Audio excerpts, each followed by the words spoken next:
All right, guys. So here I am on the Joe Rogan Experience subreddit. So we're gonna watch a couple clips. Usually I do this with the Fighting the Kid subreddit, but I usually kind of curate the clips and kind of give you a narrative to a certain thing, a certain topic.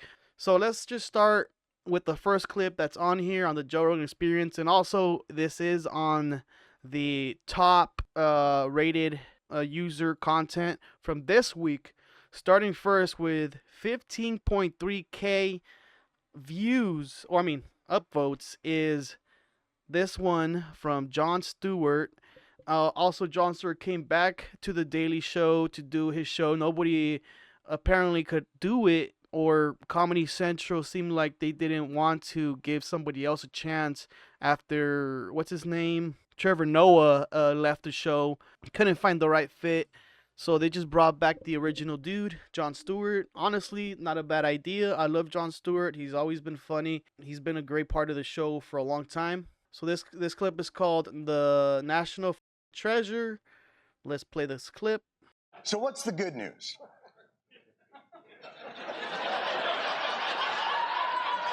That was not rhetorical framing. I'm literally asking you. Look, the next 9 months or so, and maybe more than that depending on the coup schedule, they're gonna suck. You're gonna be getting emails with insane subject lines like, "Hello, John, it's Chuck Schumer." "Donald Trump is right behind you with a knife."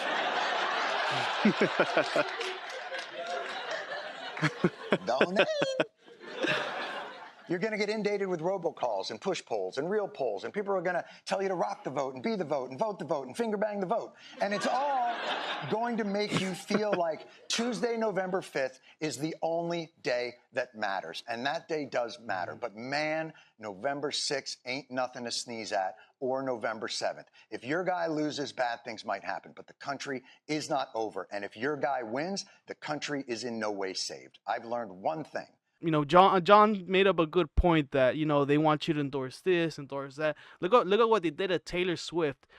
They knew that maybe she's gonna endorse Biden, like how she did a couple years ago, and now they're worried about it, and they're making a conspiracy theory about it, that the NFL or the president, they're rigging the game so they can have more voters. Look, it makes more sense for the Taylor Swift endorsement. The Chiefs winning the game is not gonna make people go vote because Taylor Swift's boyfriend is a Democrat or likes the vaccines or whatnot. Over these last 9 years, and I was glib at best and probably dismissive at worst about this. The work of making this world resemble one that you would prefer to live in is a lunch pail job, day in and day out, where thousands of committed, anonymous, smart, and dedicated people bang on closed doors and pick up those that are fallen and grind away on issues till they get a positive result, and even then have to stay on to make sure that result holds. So the good news is, I'm not saying you don't have to worry about who wins the election. I'm saying you have to worry about every day before it and every day after, forever.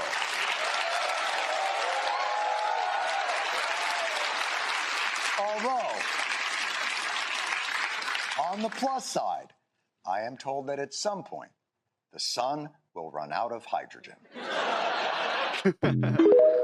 Yeah, I mean this whole election is the battle of two old dudes yet again, and it's a mess, honestly. Again, like the border crisis, we're being invaded. I feel like the Mongolians are coming. So yeah, like I don't know, man. It's just a lot of BS, and I'm glad to see Jon Stewart back because he's a good guy to pretty much call out the BS and the people that work in Congress, and they affect the people that are the working class and are just trying to live their life and not try to make everything political. But after this whole election does happen, no matter who wins and who loses, it's gonna be like that. It's like how it happened a couple years ago before, and how it's still happening now. Now it's just more divided than ever between Trump's people and Biden's people. So yeah, it's a mess out there. Let's read some of the comments here on the Jon Stewart clip. This aligns with one of my favorite Jon Stewart quotes. If you don't stick to your values when they're being tested, they're not your values, they're hobbies. Yep. USCSC Prickler says that reminds me of all the conservatives who boycotted the NFL due to the players kneeling during the national anthem, but are watching again and complaining about Taylor Swift. If you are going to boycott something, have some fucking conviction, for fuck's sake. I love calling out my conservative friends who claim they'll never watch football again. I told them at the time that they would give it to the NFL because as soon as the conservative media forgets about it, so will they. Bitch ass sheep, have no principles, just hobbies. Yeah, I mean, like, that's a problem with conservatives, man. They always be saying other people be canceling and protesting. They hate it. Like, oh man, Keurig, I'm gonna break my Keurig. I'm gonna break my Jordans. I'm gonna break my Nikes. I'm gonna destroy them. You know, it's just it's there's outrage on both sides on who they want to cancel. And so we got the Two Bears One Cave dudes, Tom Segura and Bert Kreischer, seemingly promoting their newest product, this vodka called Por Oso, meaning four bears. This post is called "Marketing and Selling Vodka with an Alcoholic Seems Pretty Low." Let's see the comments to see what they're saying. Player Salt says Crystal Skull is already a thing. These guys should have made it Crystal Liver. Yeah. So Crystal Skull is from Dan Aykroyd's his line of vodka, and it's shaped like a crystal skull, like from Indiana Jones. Crimson 3312 says the funny thing about Crystal Skull is you'll never know Dan owns it unless you did a real deep dive. The biggest plug you'll ever seen Dan do is just have it on his shelf and in a 5 Timers Club bar set. I mean, he did promote it on the Joe Rogan, I think, on the Joe Rogan episode. So a lot of people do know what it was and have been knowing. This is based on the Crystal Skulls, right? This is, well, yeah, the package is based. That is, folks. Package is based on the crystal heads because we wanted to sell the idea of purity, and you can see it's a nice, smiling, little, happy little skull. And people who do follow Dan Aykroyd will know. So this is just like, I don't know what's the correlation here. Is like maybe Dan's doesn't have to do promotion, but these guys do, and I don't know what they're really trying to say. I don't really care at this point what they do, what they promote. So yeah, I don't care. They can sell their vodka to the poors and to the people that use washcloths, okay? So here's another clip of the Osos walking definition of a midlife crisis. Wow, the Joe Rogan subreddit hates these guys. Let's see the comment here. Let's see the top comment here. It says, Chapito Tito says, alcoholic, it's called alcoholism. You know, I think alcoholism isn't that bad. I mean, selling alcohol isn't that bad. I mean, a lot of people do it, so it doesn't really matter much to me. Like, I enjoy drinking, so it's not, I'm very biased on vodka too because I love vodka. Immediate Tour says Tom was constantly shaming Burr for his alcoholism and now runs behind him to promote their vodka. It's ridiculous. Yeah, but like, come on, guys. Like, you really, like, yes, like that's Burt's thing. Like, they made a whole sober October for him, according to Burt. You're going to feel that clarity 90 days sober, which we got coming up. Let's talk about this, guys. Shit. Artie, please crack that. Yeah, sure. No problem. I would like to hear what you fellows have been thinking. Oh, well, we have a lot of big ideas. I think some of us were speaking big when the You texts will were going die out. if you go 90 days without drinking. Easy There's peasy. no way. That's a quote. Easy peasy. Is that Yeah. what you said? What is the longest you've ever gone without drinking? In hours. Well, I did 13 years one time. When was that? What? From 0 1 to to 13. Come on. Comedy. That's a podcast. That's having a podcast, complaining about your friend doing shit. We have a picture here of Patrick David Bett. This post is called "This Man is Fucking Insufferable." Let's see this one. 6 days ago, deep in my loins, are you not value-tained? Ahasa says, I'm gonna head on down to the Value-Tainment Theater. They're playing the original Avengers movie, and it's only $4. Wanna come? It's black and white, plus you have to bring your own child pass. What is this? What? And it seems like the Joe Rogan Reddit is not really feeling PBD. Here's this one guy highlighting a moment on the podcast. Pangu Cousin says, every 10 minutes on Joe's podcast, PBD was like, Joe, let me ask you this. Fuck it. It was annoying. It was like he was trying to interview Joe, and the way he kept trying to push Joe to interview Trump. Like, man. Nicholas Brooks says, Joe, let me ask you these.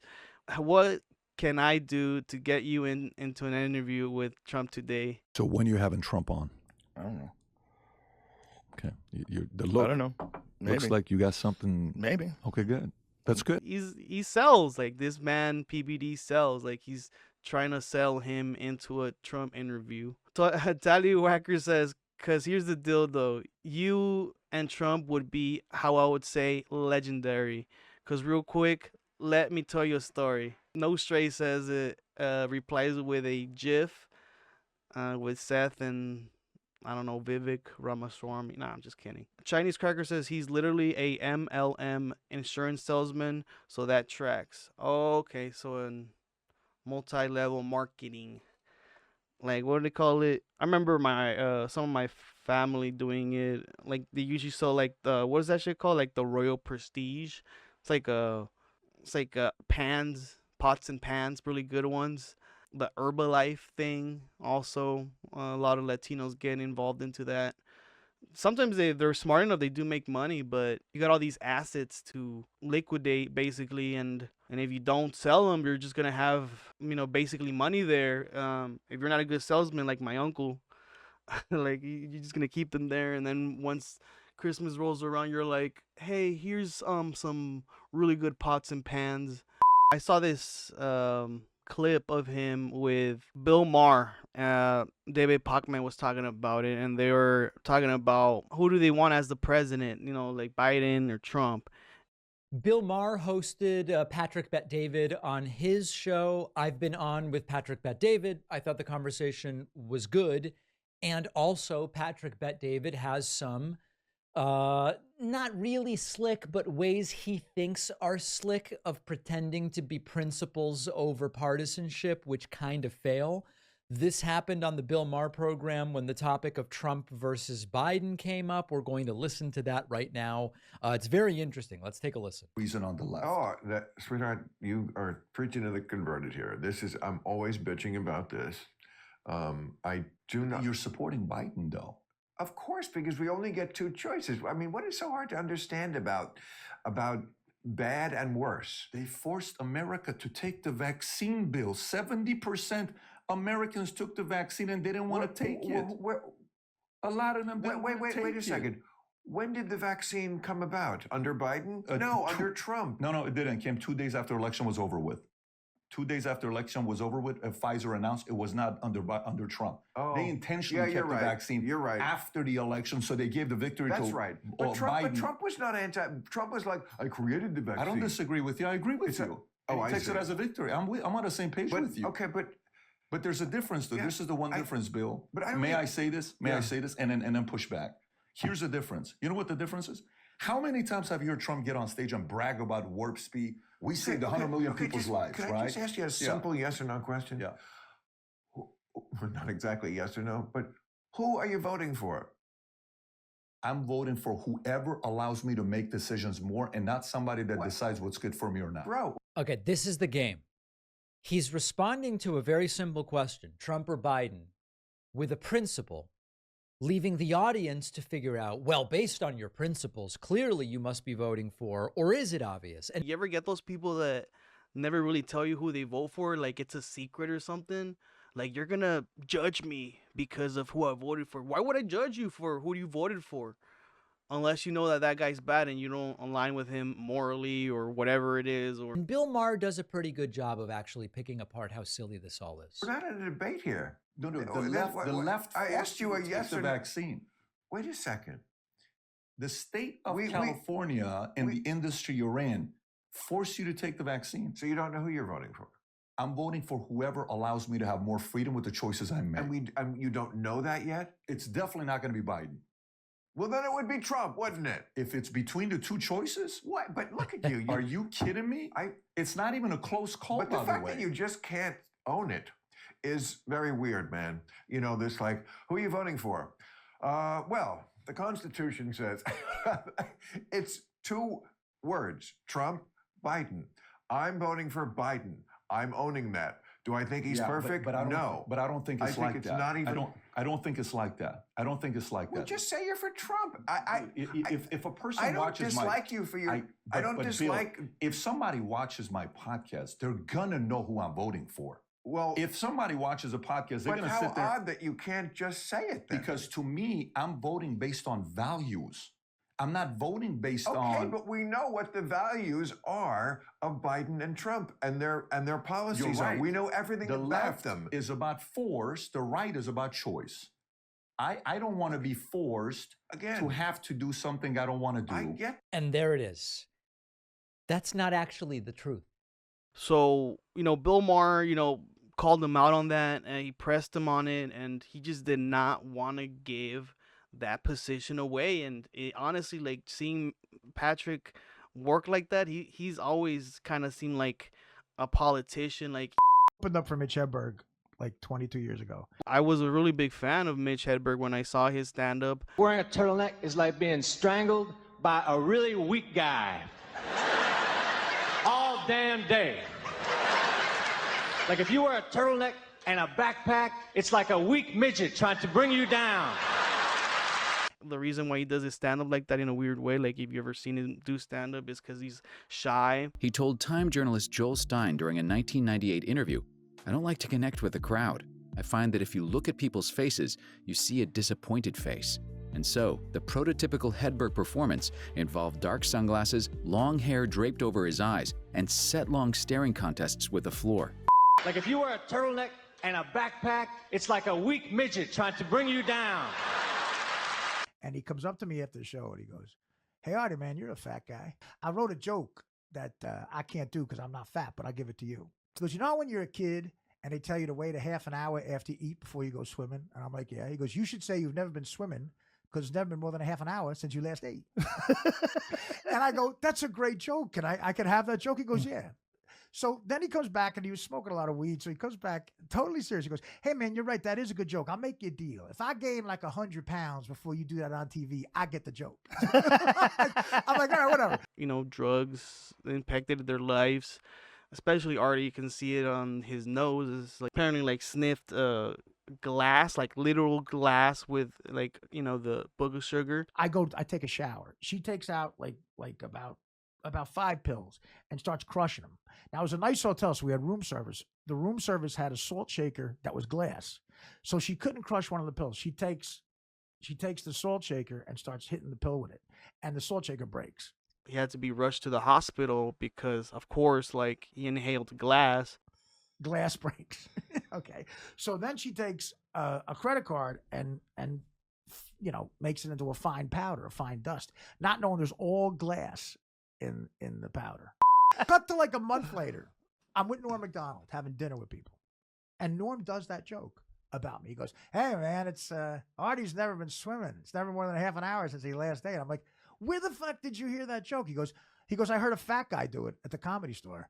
I go, "Really?" So I see Mitch 2 weeks later. I go, "Mitch, what the fuck, bro? You gave me that joke. Norm said he saw a fat guy do it at the Comedy Store." So he's all fucked up and he goes, "Hey, Artie, man, listen, I'm sorry. I get fucked up a lot. I forget shit. I probably gave that to a lot of fat guys." That guy will always be remembered in the community, in the comedy community, as a legend. Yeah, sad to see the way he went. I used to do drugs. I still do, but I used to too. It was early in his life in Minnesota that he and his family discovered that he had a heart defect. His mother claimed his condition often caused him anxiety. Although the coroner's report ruled that Hedberg died of a drug overdose, it's possible that his heart condition may have contributed to his untimely death.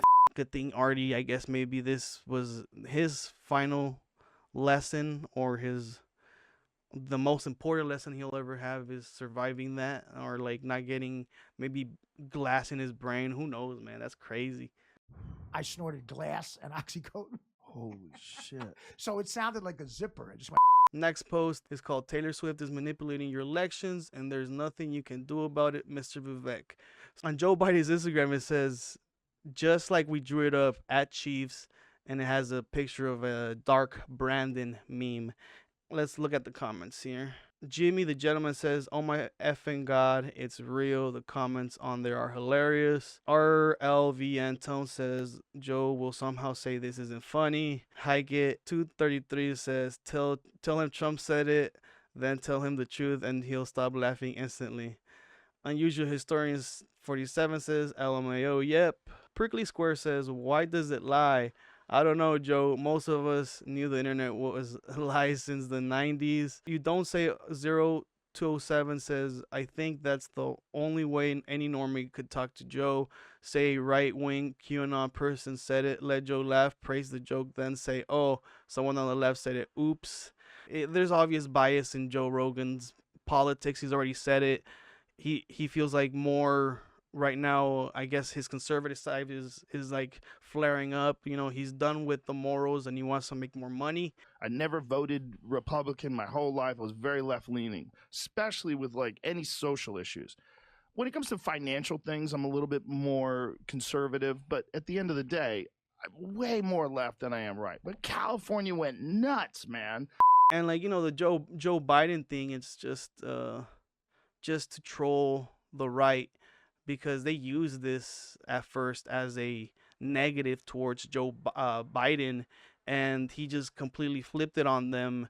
It's just like, guys, you just got to look at the both sides and on things, right? Like, don't be so biased on one or the other, and look at what they're actually going to do. Like, look at what they actually have done. Like, on Trump, what he did in his 4 years, and what Biden is doing in his 4 years, and compare that.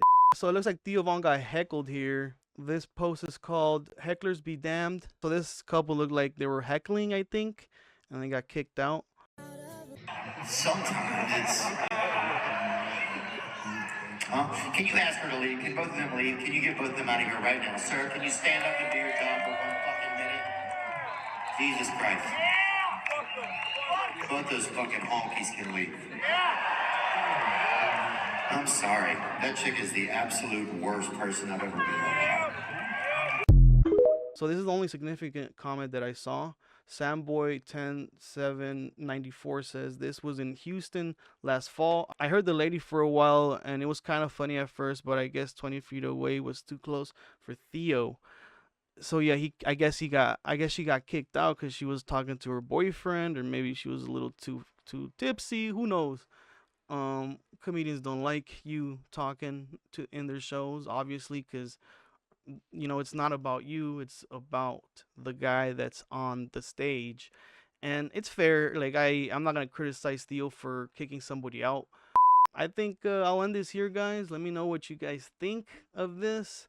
I'll probably do more of these later on. Like and subscribe, and I'll see you guys for another one. Bye bye.